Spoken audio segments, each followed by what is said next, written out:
everyone. Welcome back to 209 Prep Sports.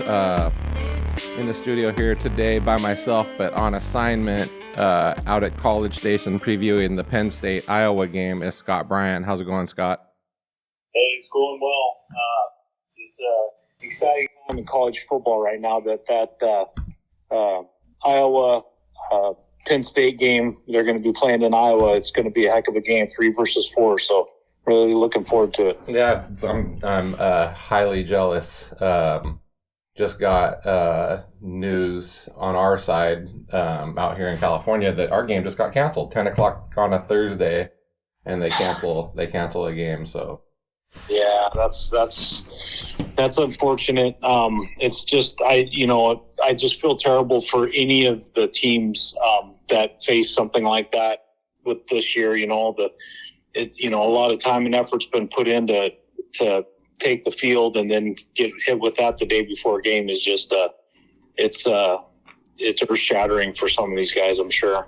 Well, I mean, you and I have, in this last year plus that we've been doing this show, or so, whatever it's been, we've had a lot of discussions on the mic and off the mic about, the solutions and some adjustments that are going to need to happen. I mean, here's the reality. I mean, nearly every high school that has a football program uses the money that they make during football season to help them offset the cost of other sports. So you're getting into a situation here. I mean, I don't think it's isolated with, a particular league or sizes of schools. Obviously, the smaller schools struggle a little bit more than, the larger schools. But if the CIF doesn't pay attention to what's going on, you're going to have, I don't know how many teams are in each section or even in our section, but you're going to probably have 20 to 25, 30% that are going to drop off if we're in a weird phase where when you're just not competitive, you don't want to play anymore. Where instead of, hey man, look, before there's not too long ago in Linden, we were losing, we were going 0-10, 1-9, 3-7. I mean, and not getting beat by a little bit, getting beat by a lot. But there was never conversations about not playing football, and you're taking, in lieu of losing a game, you're taking away, a kid's opportunity that some kids worked hard for, the entire time. And it's not like we're setting the world on fire. I mean, we've been outscored by nearly 50 points in the 6 games that we've actually played. Now, those are against very, very good teams. I'm not taking anything away from them, but I just think it's unfortunate. And I think if something isn't addressed relatively quickly, I think there's going to be a lot of schools that just won't have football anymore. Yeah, and I've mentioned this in episodes in the past, and I'll go there again.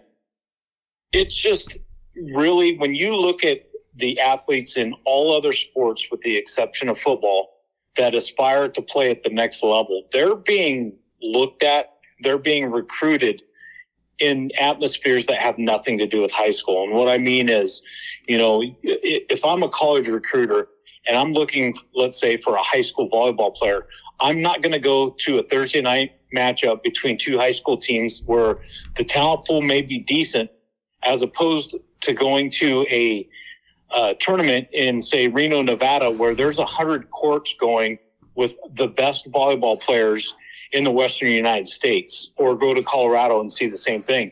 And so really, I think the next step I would like to see with football is for it to actually not be played in high school anymore. I know that's a radical opinion, but really, if you want good quality football, it needs to turn into a club sport, just like these other sports have gone.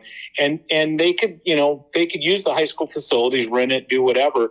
But I think you would see a much better product on the field, both in terms of talent on the field. I think the coaching, the coaching would rise to the top. I just see there'd be so many advantages.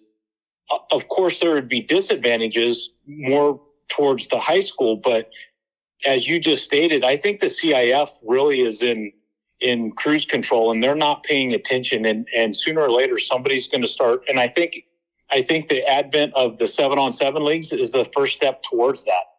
Oh, 100%. I think that you hit the nail on the head, and I don't know what's going to happen. I don't know I mean, it's unfortunate because, just like, for instance, for last week, we took on Kimball, who we were outmatched. We knew we were going to be outmatched, but it was homecoming, and so for us, a homecoming it's a huge driver, not only financially, but for our community to kind of get back together. People come back from, being even out people from out of state, out of town. I mean, so last week, I would venture to say we had, 2,200 fans or so, 2,000, 2,200. I mean, you got to imagine that the school, took the gate. They probably made, 5 to 8 grand, something like that. You got to imagine the boosters, with a large crowd probably made, a substantial amount of money to help offset some of their cost and help them with renovations and things that they do. And then you had, some of the other clubs, FFA had a big deal that they made probably a few grand because they had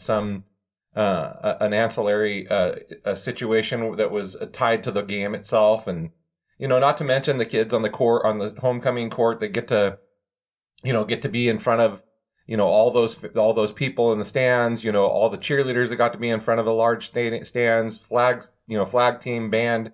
You go down the list. I mean, and then the game almost becomes, just a piece of that night, and so for us, we knew we were biting off more than we could chew with Kimball, but the payoff, I mean, here's the reality. Last weekend, Cincinnati goes to Notre Dame, gets paid $1.5 million to go to Notre Dame, and what happens? So I mean, crazy things happen, but they fund that $1.5 million is used to fund their football program probably for the entire year. And so it happens at all levels. Yeah, and anybody that's not aware of what happened last week, with the, Linden was stuck with a cancellation midweek for Friday night. Any school, high school that has homecoming knows that the homecoming game is typically outside of playoffs, typically the biggest game of the year. And I think the one way that I would explain what happened Friday night is it was an example of character by both schools. You've got, here we've got Linden, a smaller school that, puts out a challenge to Kimball, who could have very easily said, you know what, we're not going to mess around with the game. Well, just before you go, they called us. So Kimball, the AD from Kimball actually called us. So I mean, it's, not to kind of veer off the course, but to think that we have turned this program enough that somebody would want to play us that late, but anyway, go ahead and go in. Yeah, no, for sure. I mean, regardless of how things transpired, I mean, it for Kimball to want to play Linden, I think was pretty awesome. The fact that Linden, the smaller school, probably knew, you guys knew going into this with the likes of, the quarterback they have there at Kimball, the running back, the coaching staff's very good. They're just a hard-nosed football team. It says a lot about the character of Linden and wanting to step up so that they could just play. I mean, you got a group of kids there that just want to play football. And I think the same goes for Kimball. And it really was a class act on both sides to play that game. So for the reasons that you just outlined, all of these ancillary things that come along with a homecoming game could still occur. And everybody came out a winner on that. And regardless of the score, hats off to Linden for really stepping up and taking on a challenge like that. Hats off to Kimball for reaching out and wanting to play and then wanting to play at Linden. I think that says a lot about that program as well. Agreed. Yeah. And so, we don't want to get on our high horse here, but this is a weekly thing, I mean, and again, we got our game canceled today. I'm sure other games were canceled this week. And I don't know, what's changed in the, and the high school football landscape in Northern California. I mean, you're seeing some of it happen in Southern California, but mostly attributed to, COVID tracing or what have you. So I don't know. I mean, I think it is what it is at this point, and we, I don't want to labor, on this point too long. We need to get to it into the scores. So what's the first game you're going to cover this week? Well, a school that really kind of has been fun to watch develop. We talked about it in our preseason talk. Lathrop High School is a school that people better start paying attention to, because if they're on your schedule, you better be prepared. Lathrop goes in.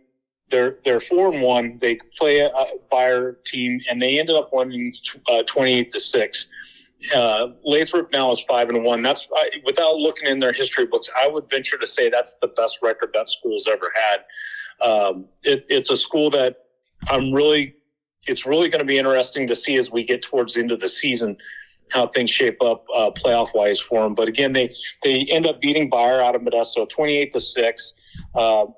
They did a lot of their damage on the ground. They had kind of a rushing by committee. There were 3 running backs that carried the ball over 6 times. Hernandez was actually had a touchdown, and then the quarterback Estampe, he had 6 carries for 90 yards and a touchdown. And without going too deep into the stats there, as we only had, we were kind of one-sided on that in terms of the stats. I just it's safe to say that I'm a Lathrop fan now and really kind of for that school. Yeah, moving into the next game, we had Riverbank travel to Ripon. Ripon has really turned their season around of late. I think they had a really tough start to their season. I think they lost the first couple, but have righted the ship and now won on a little win streak. I think they're on a 3 or 4 game win streak. Ripon doesn't enter any stats into the game, but Riverbank did. Armando Guzman was the quarterback in this game. He was 3 for 6 for 6 yards. And then you had the 2 leading rushers were Anthony Leone. He had 17 carries for 50 yards. And then Anderson had 7 carries for 89 yards and the lone touchdown for Riverbank. Moving on to really what was building up to probably be one of the top games of the year, Escalon and Hillmar. Escalon wins this game 24-14, but Hillmar still is at 5-2. Escalon's at 5-1. Escalon's kind of in the driver's seat now to win the TVL. And Frost, if you're out there, I know that you're probably still jumping up and down on this one. Heck of a ball game by 2 awesome schools that I'm sure are going to do damage in the playoffs. We had the quarterback Rosebank. He was 8 of 16, 134 yards with 2 touchdowns. And then Logan Anderson getting it done on the ground, getting some hard yards, 14 carries, only 59 yards against a tremendous Hillmar defense. We had Lewis on the receiving end, 3 receptions for 35 yards and 2 touchdowns. Nash gets back on the stat sheet with 2 catches for 56 yards. And then Hillmar didn't post any stats on this game. Yeah, again, it becomes very tough, but I also understand there's some gamesmanship and maybe there's some other things that go along with it, but it's very difficult to cover that, and we'll mention just the score. Amador travels to Sonora. Sonora puts it on in pretty good, 44-0. Neither team entered scores. And that moves us right along to the game. And I'll just talk about our game. I typically don't, but Scott was out of town, so he wasn't able to be at the game. Kimball did travel to Linden, put it on us really good, 58-6, and really they took it easy on us. We had a running clock for the entire second half.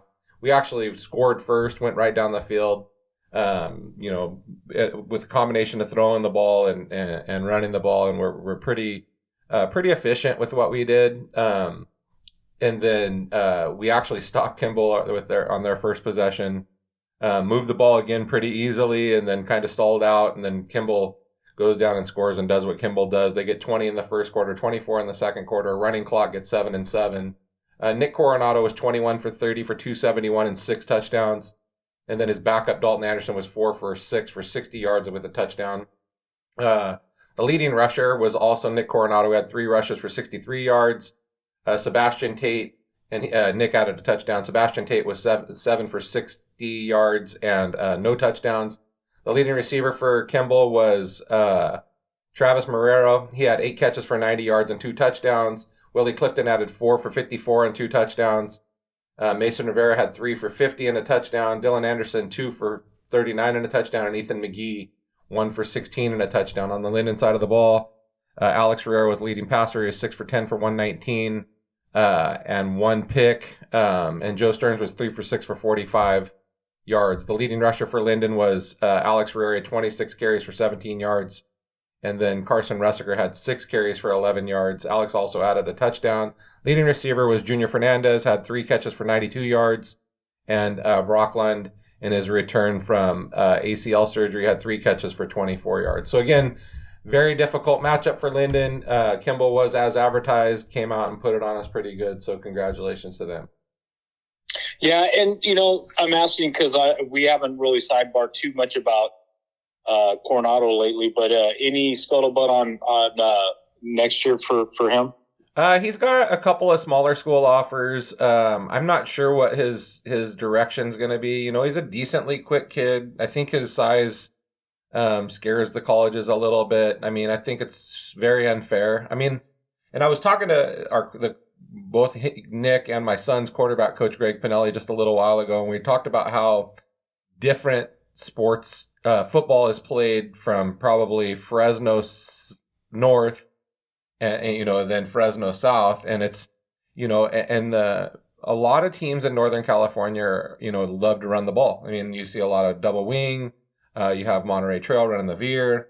So you see a lot more running offenses in Northern California, and on Southern California, a lot more passing offenses. So you're getting kids from Southern California that I think are good quarterbacks, but not great. And I think that's where Nick, Jackson Holt, Cruz Herrera, Hudson Wyatt, Luke Weaver, these kids are kind of having some drawback, not necessarily always because of their size, but they're in offenses that throw the ball against teams that are mostly accustomed to seeing run. So I think that it's hard for coaches to analyze, a kid based on their talent, because of the way the game is being played. So I don't know. I could be off on that, but that's kind of the way it seems. So at this point, Nick's got a couple of offers that, again, they're from a lot smaller, smaller schools, and I'm thinking he'll have better opportunity. Yeah, for sure. Yeah, and that makes a lot of sense. You're really bound by the offense that you're put in, and so that makes perfect sense. Next game we want to go to a score that I'm not accustomed to seeing. Argonaut plays Calaveras and beats them 35-0. Again, not a typical score for Calaveras. I'm sure that they've probably been hit by the COVID bug and have had some struggles, but that's not to take away from Argonaut. Argonaut's a quality football team. They're 4-2. They're playoff bound. They put 35 points up against the Calaveras team. Again, that's not a typical thing. We had Davis, a quarterback. He was 4-7 for 116 yards for Argonaut.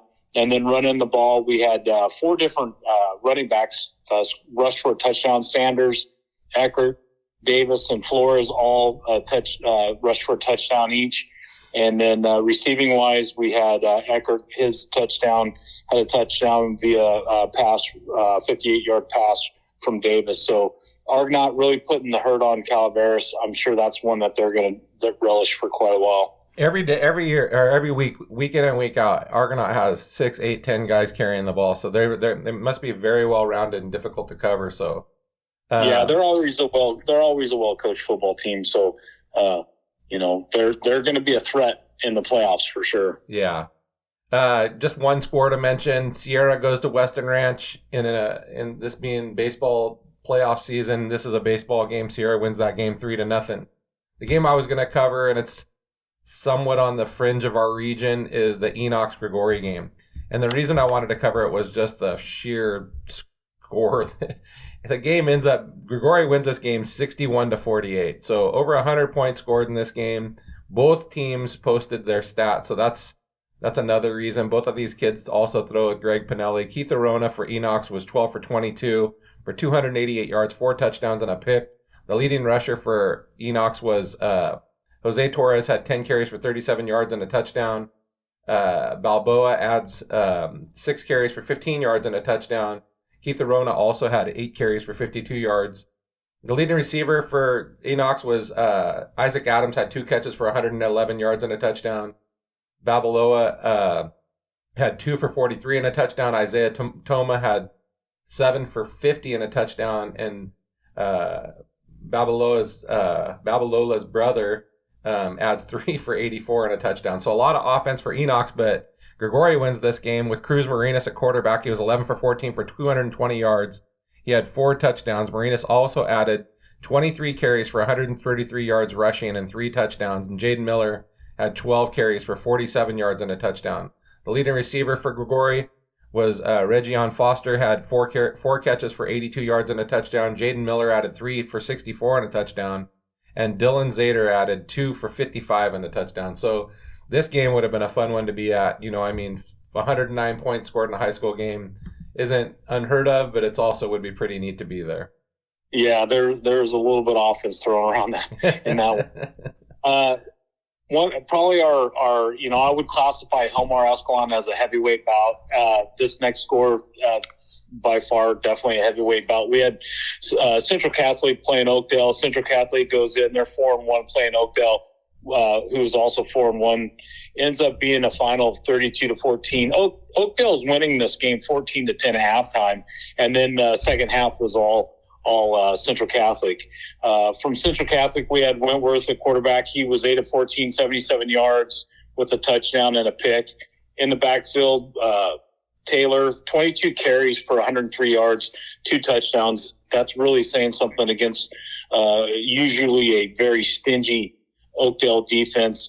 And then receiving, the ball got spread around pretty well. We had Crossdale for 5 receptions for 44 yards, but as we know, Central Catholic likes to keep it on the ground for most of the time. Looking over at Oakdale, no stats from Oakdale, and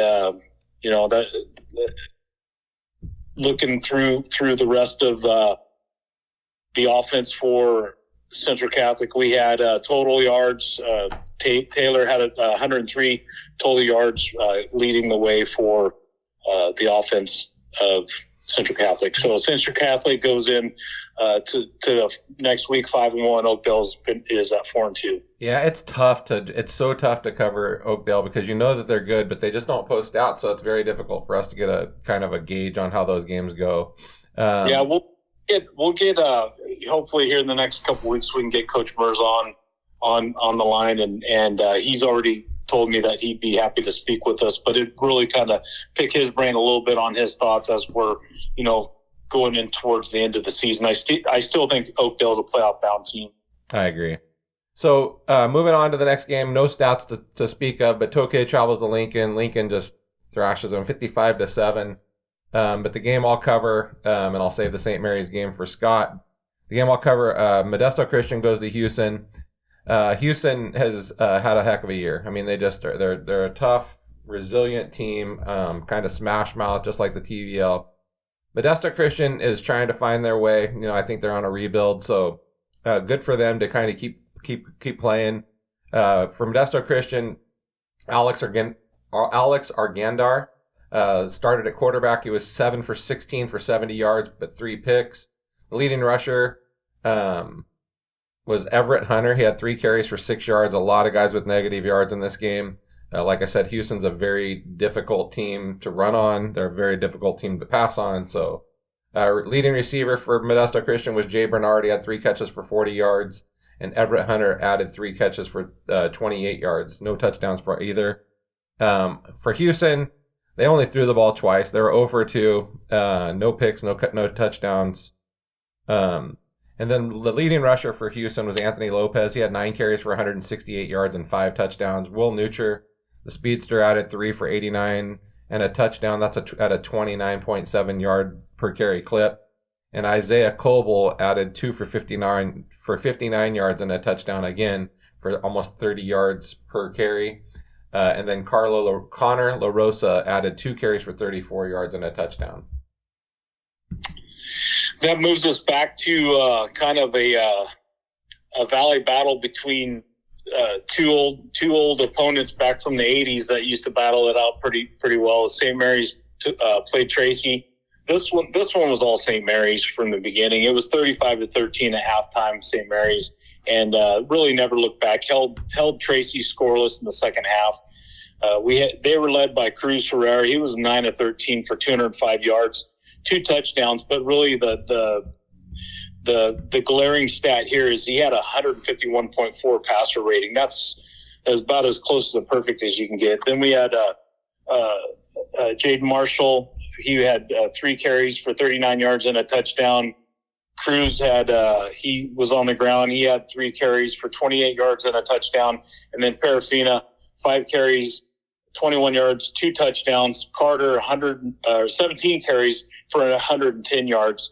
Receiving, Marshall had 4 receptions, 134 yards, 2 touchdowns. And Danielson, 2 for 42. And Lucchesi, 3 catches for 29 yards. On the Bulldog side of the ball, we had Ross Escobar. He was 3 of 5 for 42 yards. He was contained pretty well by the stingy St. Mary's defense. And the same thing as far as the running game. They had several ball carriers, but no one had more than 34 yards on the ground other than the quarterback. He had 49 yards on 12 carries. So he was averaging 4 yards a carry. That's a pretty good sign when your St. Mary's defense can shut them down that well. St. Mary's now stands at 4-2. Tracy's at 3-3. St. Mary's is really kind of shaping themselves up to be primed for a playoff run. So they seems like they just keep getting better and better every week. Yeah, and two SJAA scores to announce. You had Franklin going to McNair. Kind of a surprising score for me. McNair wins this game 40-7. No stats to speak of, but Franklin's really righted the ship over there and started to win some games, but McNair must have just put it together for one evening and gave them all they could handle that night. So McNair rolls in this game 40-7. And then moving on to the Edison Stagg game, the battle of 1 and 2 in that league, not a battle at all. Edison didn't put up any stats, but they win this game 70-0. I know Jaden Blackshear had 4 touchdowns in the first half, and I believe that Edison set a record, or tied a record, a scoring record. They scored 49 points in the first quarter. On the Stagg side of the ball, Angel Gonzalez was 3 for 8 for 43 yards and 4 picks. He was relieved by Andrew Johnson, who didn't have much better of a night. He was 0 for 7 with 1 pick. The leading rusher was Willing Turner. He had 8 carries for 20 yards, no touchdowns, obviously, since Edison didn't score, and the leading receiver was Tyreek Trahan. And again, Edison didn't have any statistics, but I do know that Jaden Blackshear went for over 200 yards and 4 touchdowns in the first half. Yeah, score to mention, Chavez was all over Bear Creek 40-0. Won't go into too much detail on that, but obviously Chavez had a great night offensively. Lodi High School plays West High School. No stats to really track here either, but Lodi is just rolling. They win 56-0. They're at 5-1. Look for them to make an entry into the playoffs, which, I'm not sure the last time Lodi's done this, but they're just rolling down there. The coaching staff's doing a great job, and they just keep winning games. So I see them as a playoff team as well. Lincoln played. Oh, go ahead. I'm sorry. Yeah, Lodi and St. Mary's actually get each other this week, so it'll be a good barometer for St. Mary's, because Lodi loves to run the ball, and then it'll be a good barometer for Lodi because St. Mary's, with all of their speed and their ability to kind of spread the ball out to a bunch of different guys, so it'll be interesting to see how that game goes down. But Lodi has George Duenas and Greg Bishop, and that staff have really turned that program into something to be, looked at. You can't, again, we talk about this stylistically. We just talked about it just a few minutes ago. You have Lodi, whose will is to just run the ball down your throat, and then St. Mary's, they're gonna game you up and get you as much speed as they can and see if you can run with them. So it'll be the tale of two styles, I think, this Friday night. Yeah, and I think, just like you said, I think this might be one of the best Lodi teams in recent memory. So, St. Mary's better come into this game prepared, which they will, but should make for a really entertaining game. We had Lincoln take on Tokay. Lincoln rolls a Tokay team that's been having a good year. Tokay is now at 4-2. Lincoln's at 3-2, but 55-7 is pretty lopsided victory there for Lincoln. Another score I want to mention: Waterford beats Ripon Christian 28-21.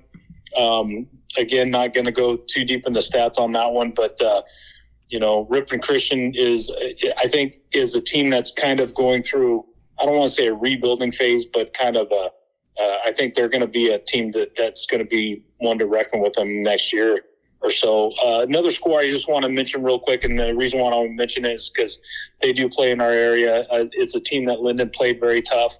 Bradshaw Christian beats a bigger school, El Dorado, 36-7. I think that's kind of flexing their muscle a little bit, showing offensively how good of a football team they actually are. Yeah, they're good. They're undefeated. And speaking of undefeated, we'll go into and Waterford also is one of those undefeated teams. But the undefeated team we'll mention right now is Manteca. So East Union goes to Manteca, goes across town, and we'll both kind of hit on this a little bit. I'll cover the East Union side of the stats, and you can cover the Manteca side of the stats. But this game is just one for the ages. I mean, really, it comes down to literally the last play of the game to decide the winner. And so East Union ends up losing this game 34-40. East Union's obviously Luke Weaver is their starting quarterback. He was 17 for 27 for 213, 3 touchdowns and a pick for a 109 quarterback rating. The leading rusher for the night, again, Luke Weaver had 23 carries for 57 yards. But David Flores added 5 for 77 for an average of 15 yards a carry and 2 touchdowns. The leading receiver for East Union was Kanoa Antai. He had 6 catches for 101 yards and a touchdown. Dylan Lee added 6 for 80 and 2 touchdowns. And and they end up just falling just a little bit short. They're driving towards the end of the game, and our friend Blake Nicholson jumps up, beats, deflects a pass and catches it and runs it back for a touchdown to win the game. But you can go ahead and cover the Manteca side of the stats on that game.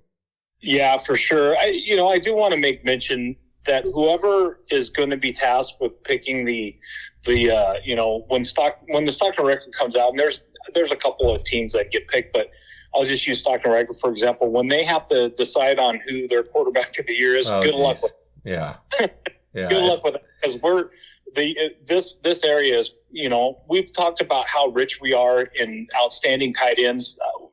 The same can be said about quarterbacks and running backs. In my opinion, I think we're just loaded with talent in this area. Quarterback wise, it's one of the better years in recent memory when you look across the board at that. And with that said, we had Wyatt from Manteca High School. He was 11 of 23, 204 yards, 3 touchdowns, and had a quarterback rating of over 100. Rushing wise, we had Blake Nicholson. He was 14 of 138. His longest was 45 yards with 2 touchdowns.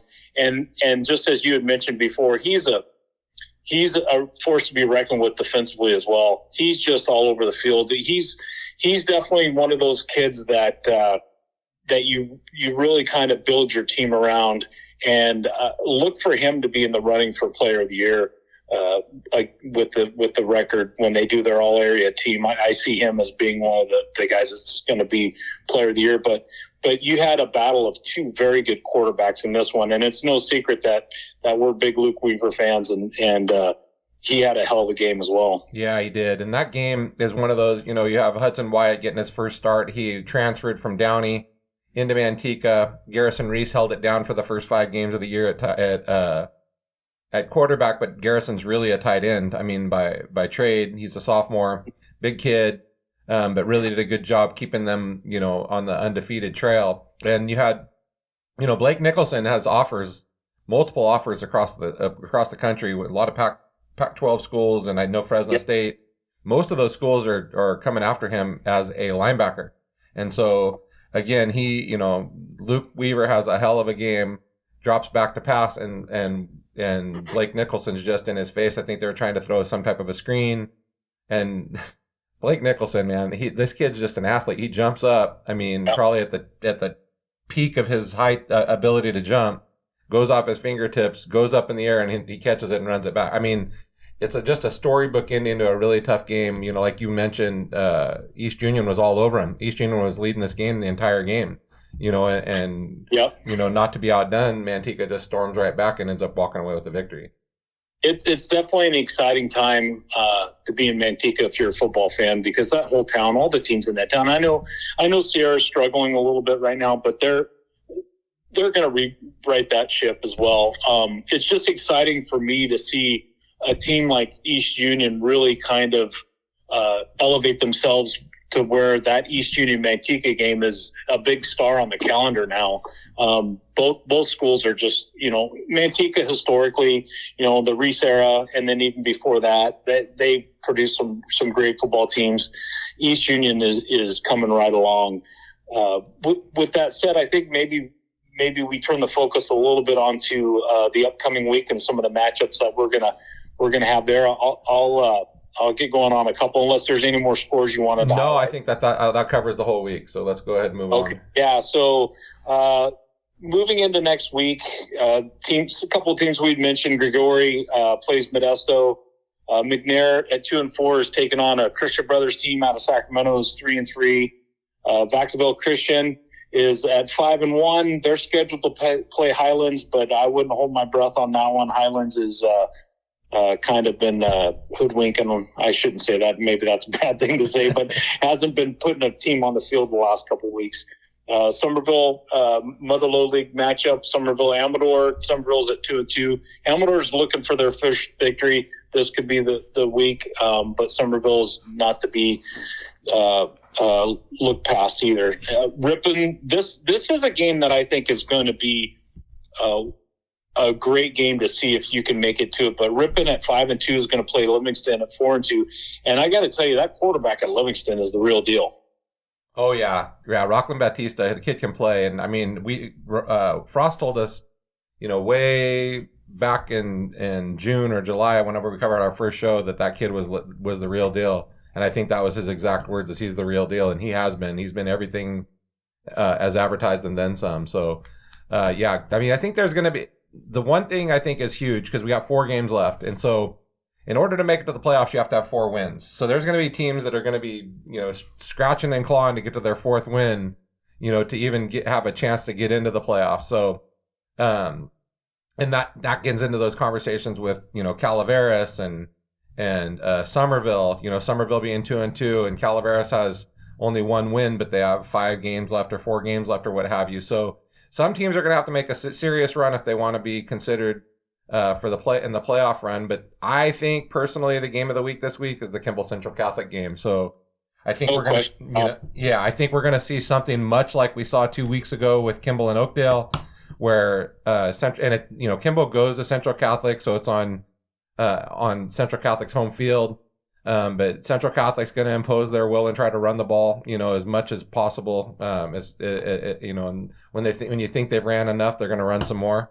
But they do have a very good quarterback in Wentworth, who happens to be the son of Kevin Wentworth, the ex-golfer. And Wentworth's a lefty thrower, like 6'5", 6'6", baseball prodigy, good baseball prospect, and he can sling it. So the kid's really good, but nobody slings it better than Nick Coronado at Kimball. And Kimball's going to do everything that they do in their air raid circus that they throw out there. And believe me, they are a beast. They're something to watch. And they do everything clean. They don't drop any balls. Nick throws a very catchable ball. He doesn't, he's very efficient and very much in control of the offense that they run. So they have a lot of options to check out of stuff, and he reads the defense well. And inevitably puts them in situations where they can be successful. And I think this is going to be a game that probably going to come down to the last possession, because I don't think Kimball can stop Central Catholic on the ground, and I definitely don't think Central Catholic can stop Kimball in the air. So, if I could have a ticket to a game, that if my son wasn't playing tomorrow night since I got canceled, I would go to this game, but I will be watching it on NFHS. Yeah, for sure. Another game that really is going to have some playoff implications, and a team that I told you I was excited about. We've got Lathrop at 5-1 is going to be playing Grace Davis out of Modesto at 6-0. This could be a great matchup. This would be, if Lathrop could pull off a victory here, I think this would be the marquee victory in that school's history moving forward. But you're going to see both those teams in the playoffs. Moving on, we've got Mountain House at 1-5 plays Bayer, looking for their second victory of the year. Argonauts playing Big Valley Christian. Unfortunately, I think for Big Valley Christian, that's going to be a tough hill to climb. Argonaut, I see them cruising to victory there. Houston's taking on Riverbank. I think you'll see Houston's going to be 6-2 after this week. Nothing against Riverbank, but they're trying to get that program back on track there. Sonora Calaveras, I think Sonora will get their 4th victory of the year, make them, as you said, playoff eligible moving forward. Golden Valley in a Merced matchup, Golden Valley and Atwater crosstown rivalry game there. And then just a couple more games to highlight. Escalon plays Modesto Christian. Again, that's going to be tough for Modesto Christian. Manteca should cruise to victory over Western Ranch at 1-6, although, you never want to look past anyone. But this might be a chance for Manteca to rest some of their stars. And then just a couple more. Oakdale Sierra. I don't know how it's going to work out, if Sierra's going to be able to take the field or not. I hope they do. But Oakdale at 4-2, they're going to be playoff eligible, looking for their 5th win. Turlock and Downey. And then let's see here. We got Weston Tokay. Tokay should be playoff eligible. They're at 4-2. They're playing a depleted West team. I think you'll see Tokay will be 5-2 after this week. Yeah, and then you have a couple other games just we'll mention before we get into the last couple that we're talking about. Ripon Christian takes on the Grand. Lincoln goes to Tracy, which I think it'll be a good game. I think Lincoln's very talented offensively. They have some injuries on defense. Tracy it wasn't as bad as it seemed in that game. Tracy moved the ball okay. So I think that they're better than they're giving credit for. Both teams are 3 wins, looking for that 4th victory.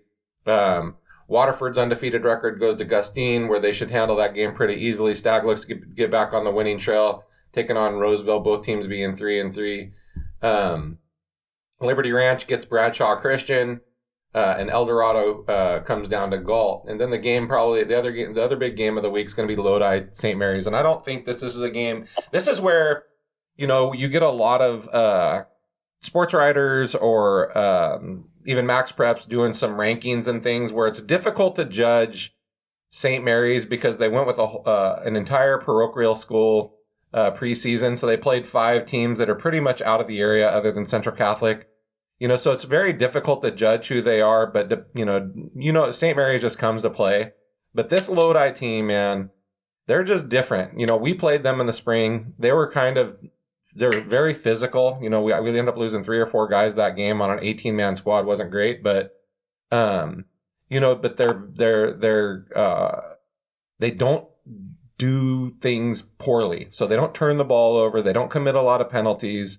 They don't make big mistakes. I mean, if they make something, it's a little mistake here and there. Again, they're going to have to keep up with Jaden Marshall and Jason Calvin and you have the bigger guys. You have Lucchesi and Arnado, and then you mentioned it just not too long ago was Asante Carter. So Asante Carter's a sophomore at St. Mary's. He runs the ball really, really well. I mean, he's a very much downhill runner. He's not that scat back type of a guy. He's a little bit slight, not the biggest guy in the world, but very powerful for his frame. But Lodi is going to run 4 guys at you. I mean, Schauberger's going to get the ball and he's going to distribute it amongst their wings and things like that. And they're going to have anytime, and you played high school and college football, so that the wing tee is just difficult to defend, and they run a version of it. They don't pass a whole lot, so I think it's just going to be they're going to just try to shove it down St. Mary's throat, and St. Mary's is going to have to stand up and stop them. But I think Lodi will have a very difficult time stopping St. Mary's with all the speed they have. Yeah, there's no question about it. That's going to be a great game. Just a couple more things to point out. Stag is going to be playing Roseville. Don't know anything about Roseville, but these 2 teams are both 3-3. So Stag's trying to become playoff eligible. And then a game that's kind of outside of our purview, but I want to mention is De La Salle is playing Folsom. Folsom's undefeated. De La Salle at 3-2. Those 2 things don't go together. Yeah. Usually it's De La Salle at this point would also be either 5-0 or 6-0.